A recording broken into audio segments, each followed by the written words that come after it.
Ladies, gentlemen, and non-binary homies, Vegeta saying what is good to all my fellow Super Saiyans, and today we're taking a look at Dragon Ball Super Chapter 85, and well, I'm starting to get bored. Vegeta and Gas begin the chapter facing off against one another, and rather than taking any lessons from his battle with Granola, Vegeta recklessly lets Gas beat the snot out of him. And when Goku goes in to help him, he tells him not to interfere, as this will give him the ultimate fuel. This once again feels like a disjointed moment in Vegeta's character though, in which his words and actions don't necessarily match. While Toyotaro may have had some solid ideas when it came to Ultra Ego, I can't help but feel like Toriyama's distaste for Vegeta has led Toyotaro having to do all sorts of crazy backflips to develop Vegeta as a character, while also not one-upping Goku, and it just feels like the definition of insanity. Something that had frustrated many Vegeta fans back in his initial battle with Granola back in Chapter 76 was his willingness to accept defeat at the hands of Granola and even admitting that this power was too much for him.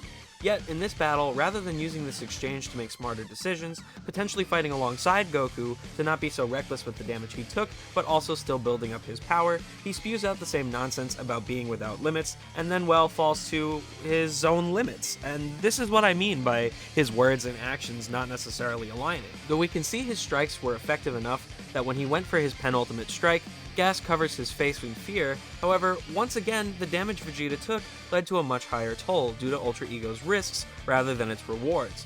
While the technique at first seemed rather fitting of Vegeta's character, if this is going to be the result of each time he uses it, I almost would have rathered that he didn't get it at all. One thing I was discussing with fellow content creators Jehudi and SS Joku, which be sure to check out the homies' channels, you know what I'm saying, is how this falls into the same exact DBS formula of introducing new powers, yet the user hasn't been able to quote-unquote master it and therefore doesn't win with it. However, this was not originally the case back in DBZ. Part of what made Super Saiyan and Super Saiyan 2 so cool and interesting when they were first introduced to us was how they made our beloved characters Goku and Gohan even stronger than we already knew them to be and allowed them to make light work of Cell and Frieza.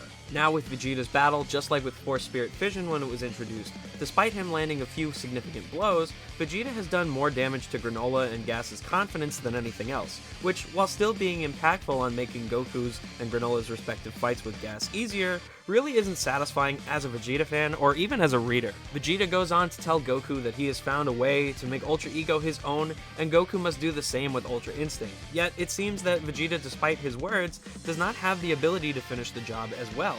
He's doing nothing differently than his last fight, so I'm struggling to understand what exactly it is that he's done to make Ultra Ego evolve. As Vegeta falls, Gas acknowledges just how detrimental Ultra Ego actually is, and goes to finish Vegeta off with one of his manifested swords. But just then, Goku puts up some form of barrier, and then teleports Vegeta over to himself, which low-key felt like a moment straight out of Star Wars, and I kinda loved it. Goku then goes on to power up to Ultra Instinct Sign, and while all of the heaters, like many of us readers, were confused.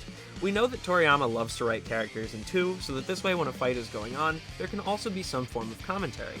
More often than not in recent years, this has come at the hands of some variation of Gohan, Piccolo, and Krillin, or from Beerus and Whis. So to see this come from the antagonist side, who are more perplexed and seemingly annoyed as we are as readers, made for a fun little spin on this classic Toriyama trope. Goku states he must keep his mind completely clear in order to use Mastered Ultra Instinct effectively, so because of his emotions, this is why he'll be using Sign right now. At first this bothered me as it simply doesn't make sense to be using a weaker form against such a strong foe, but upon further consideration, I can see why Toyotaro was going for this. Something many other content creators have talked about is how this form's appearance, allowing him to still resemble Bardock, triggers Gas's PTSD and is causing him to be less effective in battle. Thus, this is Goku's way of fighting with his brain rather than his brawn. On the other hand, this also seems to be Goku's way of trying to avoid what happened at the end of the Tournament of Power. If Goku were to collapse here and now, falling out of Ultra Instinct, there would be no one to step in and continue the fight, allowing Elect to fulfill his intentions. And so, I can understand Goku's mind not being clear at the moment, believing Omen to be his best option for this given situation, and it certainly seems to be. But I do feel this diminishes Ultra Ego even more. While you could say Vegeta loosened the lid for Goku, him being able to take Gas down with UI Omen whilst Vegeta just kept getting pummeled in Ultra Ego makes it feel almost unneeded, and I hate to say that. Gas and Goku's fight persists, and while this was once again a nice display of Toyotaro's ever-improving art style, I can't help but feel like this has contributed to one of the other major issues of the arc, that being its pacing. Being a monthly manga, this fight is starting to feel like it's been going on forever, with more combat than story progression. And while ultimately this is a battle manga, I do think the same goals could be achieved by compressing the things we'd already received. Things like Bardock's flashback, Granola's initial encounter with the Saiyans, and even the first fight between Gas, Granola, and the Saiyans all could have been edited down, yet still would have conveyed the same plot points, while ultimately shortening the arc by maybe a chapter or even two. Another aspect that contributes to this slow pacing is all of the changes we've seen Gas go through, and this chapter adds yet another form to his repertoire.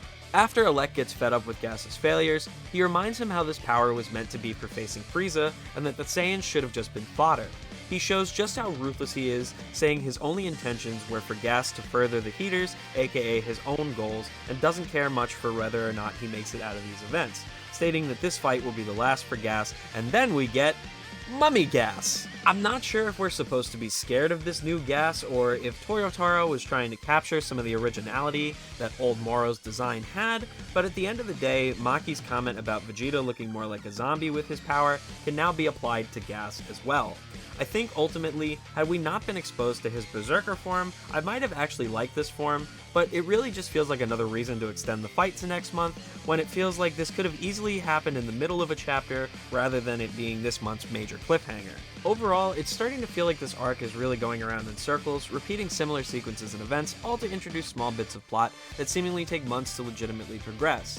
This repetitiveness has led me to feeling as though Ultra Ego's value has diminished, and Ultra Instinct lacks direction, as it seems to simultaneously be tailored to fit any situation, while also never being quite enough.